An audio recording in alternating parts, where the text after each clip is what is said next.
Hola, buenas tardes. Un video más con un tema importantísimo que es la automedicación. Voy a irme un poco rapidito porque el video es un poquito largo y para hacerlo lo más corto posible. La automedicación, la mayoría abusamos de ella, ya sea comprando los medicamentos, consiguiéndolos con los vecinos o teniendo una reserva en nuestra casa de lo que quedó del tratamiento pasado, como sea, pero tenemos ahí el acceso a estos medicamentos para consumirlos sin una indicación médica. Empezamos con el punto número 1, que es el embarazo. Muchas mujeres, sin saberse embarazadas, sin conocer que están en un embarazo, sienten un malestar y empiezan a consumir estos medicamentos. ¿Qué pasa con ellos? Pues que se absorben por vía placentaria muchos de ellos y van a llegar a donde está el bebé, y en el bebé no buscamos ningún efecto con esos medicamentos, sin embargo, pues llega hasta con ellos. Muchas veces, por querer arreglar algo de nuestro cuerpo, se descomponen muchas cosas más por consecuencia de esto que es la automedicación. Tenemos una palabra que anda muy de moda en el Facebook, la palabra tóxico. La han visto, que el novio tóxico, que la relación tóxica. Pues aquí estamos hablando de los medicamentos tóxicos. Tenemos algunos que son nefrotóxicos, que significa que dañan al riñón. Otros que son hepatotóxicos, que significa que dañan al hígado. Y así cada uno va dañando una parte de nuestro cuerpo, de tal manera que no nos damos cuenta porque solucionó lo que queríamos. Pero indirectamente pasa el tiempo y nosotros, por ejemplo, empezamos a hincharnos de los pies, empezamos a dejar de orinar y decimos, ¿qué pasó? Dice el doctor, tu riñón está fallando, no es posible, si tomo mucha agua, no tomo coca, me cuido, bla, bla, bla. Pues sí, pero no nos ponemos a pensar y a retroceder en el tiempo lo que hicimos abusando del ketorolaco, abusando de una serie de medicamentos que fueron dañando el riñón hasta que dejó de funcionar. Entonces, tenemos otra parte también que nos afecta, que son las reacciones alérgicas.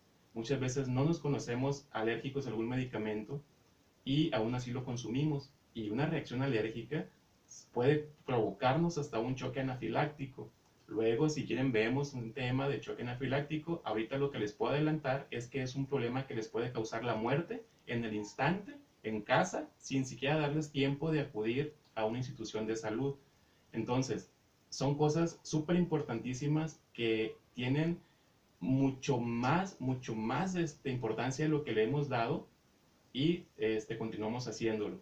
Tenemos otro de los puntos que es la compatibilidad con otros medicamentos. ¿Qué significa esto? Que yo, porque hipertenso y con problemas de tiroides, tomo medicamentos para la presión y tomo medicamentos obviamente para la tiroides. Entonces me duele algo de mi cuerpo, me automedico con algún analgésico, pero yo no sé que no debe de mezclarse con lo que ya tomo porque genera un tipo de reacción. Entonces aún así lo consumo y eso nos pasa a todos, personas diabéticas, con cualquier problema crónico del cual tomamos medicamento continuamente o de manera diaria y de repente le mezclamos otro antibiótico, otro analgésico, otro medicamento para el problema agudo de ese momento y se genera esa problemática que nos causa una reacción. Tenemos eh, uno, un tema importantísimo también, así, véanlo como tal, que es el enmascaramiento de cuadros. ¿Qué significa esto? Que si yo, por ejemplo, en lo más común, empiezo con un dolor abdominal y yo digo, me voy a tomar una buscapina, que es la butiliocina, y ya con eso se me va a calmar un poquito el malestar, y ya no fui al doctor. Al día siguiente o más tarde empieza más fuerte, pues ahora me tomo 2 buscapinas, igual mitigué un poco el dolor, hasta que ya no puedo más y voy al doctor. ¿Qué pasó? Que la apéndice, que estaba inflamada, como tardé en ir al doctor, tronó y me operan de urgencia. Igual que me hubieran operado si hubiera llegado sin que me tronara.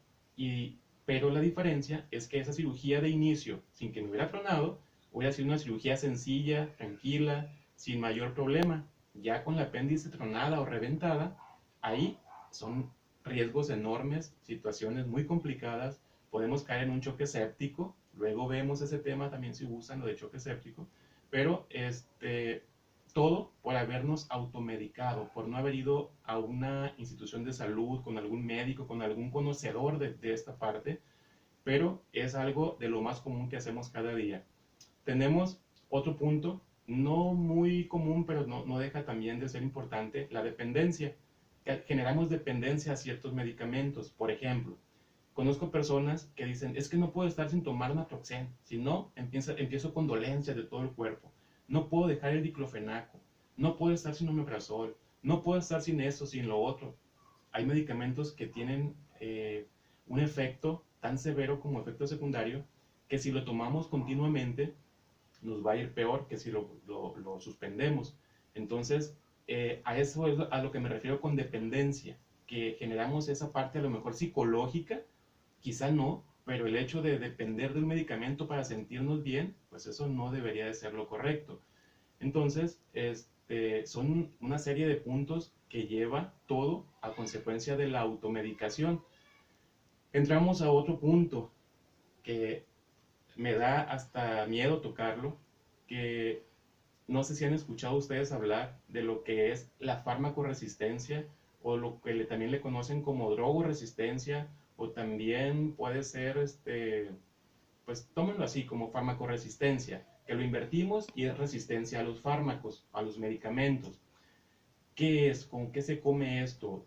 Quizá muchas personas que están mirando este video no puedan digerir fácilmente estas palabras, pero voy a tratar de ser lo más explícito posible, y si aún así quedan dudas, los comentarios son bien válidos para ir aclarando.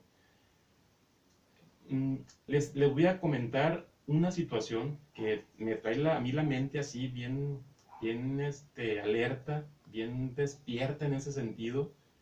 Ahorita estamos en el 2019, falta uno para el 2020.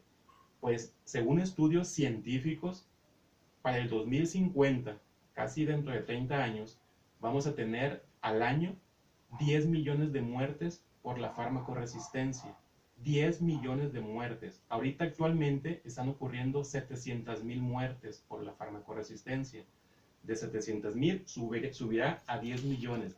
Al llegar a 10 millones, estamos superando las muertes que actualmente se dan en México por el cáncer, a consecuencia del cáncer, para que se den una idea del problema que se nos viene encima. Los científicos o los químicos o los encargados de generar los antibióticos están a marchas forzadas tratando de generar o de formar o de encontrar antibióticos que puedan destruir las bacterias que actualmente ya se están presentando, a las que ningún otro antibiótico les puede atacar. Les voy a explicar un poquito más desgajado. Si yo me tomo un medicamento y a los 2 días sentí mejoría, ya aquí les estoy hablando de un antibiótico para la infección. En 2 días me sentí mejor y ya lo suspendí, ya no lo tomo. Entonces, en 2, 3, 4 días voy a tener una recaída, y esa recaída va a ser mucho peor que como empecé con mi primer cuadro de la enfermedad. ¿Y cuál es el mayor problema? Que el antibiótico con el que inicié y el cual suspendí ya no me va a funcionar para ese problema, porque ya esa bacteria que fue la causante de mi enfermedad ya está resistente a este antibiótico. Ya no le va a funcionar, se va a reír del antibiótico, le vamos a hacer cosquillas con él. Entonces es cuando yo empiezo a generar la farmacoresistencia. A ese antibiótico en este caso no está tan fuerte el problema. ¿Qué hacemos? Tengo otra lista de antibióticos, ahora agarro y sí va a poder con mi bacteria y me alivié. Perfecto, no hay problema. Aquí hay muchos puntitos que tocar también. Mi enfermedad que les menciono sí era por una bacteria y sí requería antibióticos, pero hay muchas enfermedades que nos generan sintomatología parecidos a una bacteria, pero en este caso son virales, y para las enfermedades causadas por un virus no pueden o no deben tomar antibióticos, pero no pensamos en eso. Me duele la garganta, empiezo con antibióticos y no va a funcionar en nada, porque quien generó ese dolor de garganta es un virus y los antibióticos no destruyen virus. Lo único que va a generar en mi cuerpo es resistencia a ese antibiótico para el uso posterior cuando realmente lo necesite. Ok, aquí dentro de este cuadro que estamos contando, vamos con los niños. Fíjense bien, aquí también van a decir que todo digo que es importante, pero es que todo es demasiado importante. Tenemos a los niños van al pediatra con su mamá porque tiene un problema respiratorio, gripa, tos, con flema, lo que a ustedes se les ocurra. Y el pediatra determina que el problema es viral, que solo hay que darle medicamentos sintomáticos. ¿Qué significa sintomáticos? Que son medicamentos para mitigar esos síntomas, que el escurrimiento nasal, que el lagrimeo, quizá la fiebre, el dolor de cuerpo, pero no le da antibiótico. Entonces los papás se ponen así. ¿Cómo no le dan antibiótico? Entonces, ¿cómo se va a aliviar? Entonces quedan muy pocos pediatras de esos, de los que sí debería de haber. ¿Qué se está arriesgando el pediatra? Que ese paciente con sus papás ya no van a regresar con él, porque ese médico no sirve, no le da antibiótico, ¿cómo se va a curar? Entonces, ese es un riesgo que corre el pediatra, pero está actuando de acuerdo a su ética, de acuerdo a sus conocimientos y de acuerdo a lo que es él como profesional de la salud. Puede ser que acudan a otro pediatra y que sea todo lo contrario y que diga, ok, me piden antibiótico, les voy a dar antibiótico, porque con eso los tengo tranquilos, van a regresar conmigo, me van a considerar buen médico. Como es viral, yo sé que se va a curar en una semana con o sin antibiótico y van a pensar que fue por el antibiótico y que soy muy buen médico. Se los digo honestamente y así sucede. Entonces salieron más contentos con el que les dio antibiótico que con el que no, pero ese antibiótico no se ocupaba. El niño se les iba a aliviar en el mismo tiempo que aunque no llevara antibiótico. Pero como se lo tomó, ustedes dicen, fue excelente su tratamiento y fue exacto, le atinó a lo que él tenía. Pues entonces se las paso al costo, ¿no?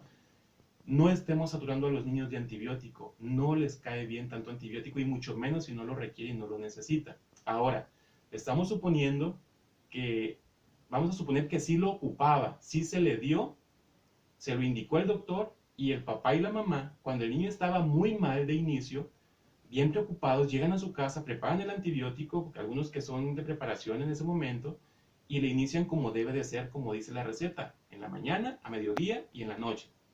2 días, porque estaban asustados, todo fue perfecto, pero en 2 días el niño ya empezó a jugar, empezó a distraerse, empezó a ser el niño de siempre.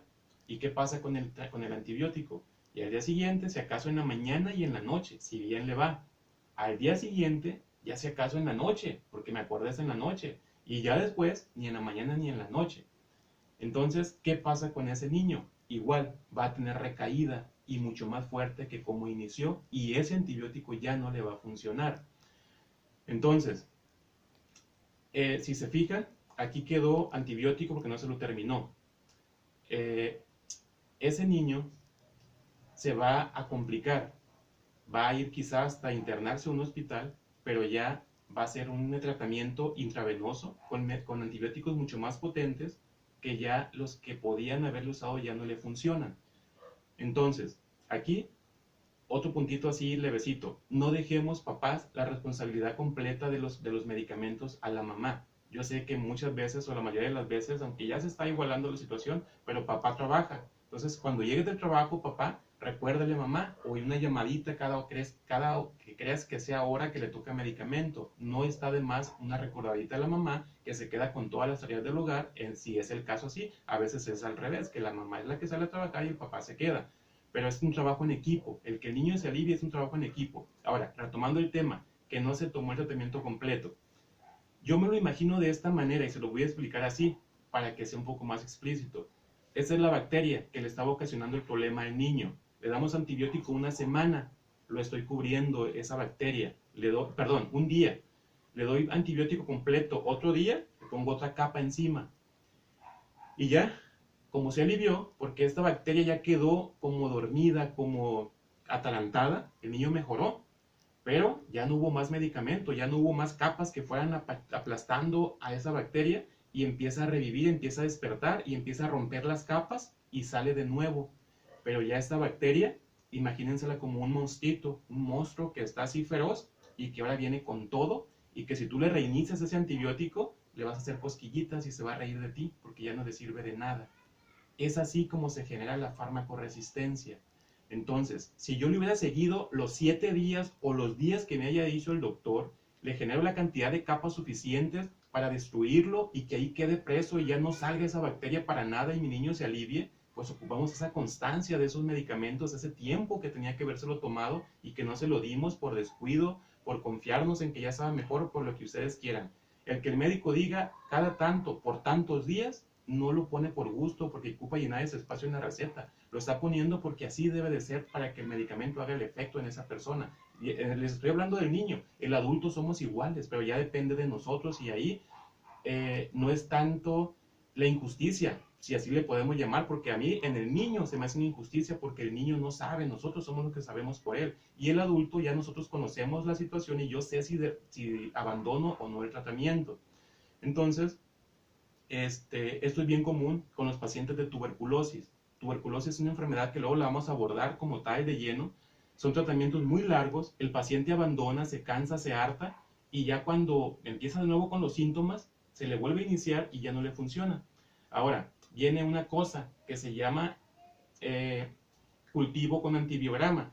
Ustedes han de haber visto en Facebook, pero quizás no lo entienden porque no están muy relacionados con esto del ambiente de la salud. Un cultivo con antibiograma se hace en una persona que ocupamos saber qué tipo de bacteria le está ocasionando el problema y aparte nos da una lista de qué antibióticos pueden atacar a esa bacteria exactamente. Pero ¿qué creen? He visto yo en el Facebook, lo han puesto a propósito para que nos caiga el 20 en esto, pero les repito, se habla muy poco de esto, desgraciadamente. Sale el antibiograma, que significa, dice el nombre de la bacteria y luego una lista de antibióticos y luego dice una R o una I. La R es resistente y la I, bueno, la I es intermedio y la S es sensible. ¿Qué significa? Que si por ejemplo ponemos el antibiótico ceftriaxona en la lista y luego dice R, significa que según el estudio que se le hizo, esa bacteria es resistente a ese antibiótico, a la ceftriaxona en este caso, y un médico ni loco va a indicarle ceftriaxona a un paciente que sabe que no le va a hacer ningún efecto a esa bacteria. Entonces, si por ejemplo dice clindamicina, la S, que significa sensible, entonces el doctor va a la segura, dice, te vas a tomar clindamicina tanto, tanto por tanto, ¿ok? Porque está segurísimo que con eso se va a aliviar, porque ahí dice que es sensible a ese antibiótico. Pero ¿qué creen? Que ese antibiograma que les digo que hemos visto en Facebook, y no es falso, es real, a todos los antibióticos dice RRRR, es resistente a todo. ¿Qué pasa con ese paciente? Pues que es uno de los 700,000 que mueren al año actualmente, porque no hay nada con qué atacar esa bacteria y va a morir de esa enfermedad que tiene porque no hay con qué aliviarlo. Y es con lo que están trabajando esas personas que les digo, buscando otros antibióticos diferentes a esta lista, que sean más potentes y que puedan destruir a esas bacterias. Ahora, les expliqué una manera de cómo se hace la farmacoresistencia. Hay una más que muy pocos conocemos, el ingerir lo que es los animales, la carne de puerco, la carne de ganado, de vaca, los pollos. A esos animales también se les medica y se les pone antibióticos. Entonces, ellos generan también farmacoresistencia y al ingerirlo nosotros también generamos esa farmacoresistencia. O yo, Jorge, dejé un tratamiento incompleto, generé o formé farmacoresistencia, después me enfermo y por las burbujitas de saliva que me salen o por la forma de contagiar normal, contagio yo a otra persona, esa persona se va a contagiar también de esa bacteria a la que va a ser resistente a muchos antibióticos y es así como se va generando esta situación tan grave. A mí en lo personal se me hace algo muy grave. Les recomiendo que empiecen a leer sobre lo que es la farmacoresistencia en un futuro, para que entiendan lo que viene, el problema tan serio, y empecemos a tomar cartas en el asunto, en su persona, en sus familiares, y que ya no lo estén haciendo de esa manera. Ok, tenemos también esos pacientes que dejamos los tratamientos incompletos en casa, los seguimos guardando. Tenemos tres riesgos que estamos corriendo ahí. Uno, que no sabemos si donde están guardados sea lo correcto. La humedad, el sol, el calor, todo eso nos está afectando. Y cuando yo quiera volver a usarlo, ya no va a tener el mismo efecto. Dos, lo tenemos a la mano de los niños. Los niños pueden tomarse esos medicamentos y de repente empiezan todos mal, no sabemos qué pasó, corremos con él al hospital y hasta que ya determinamos qué fue,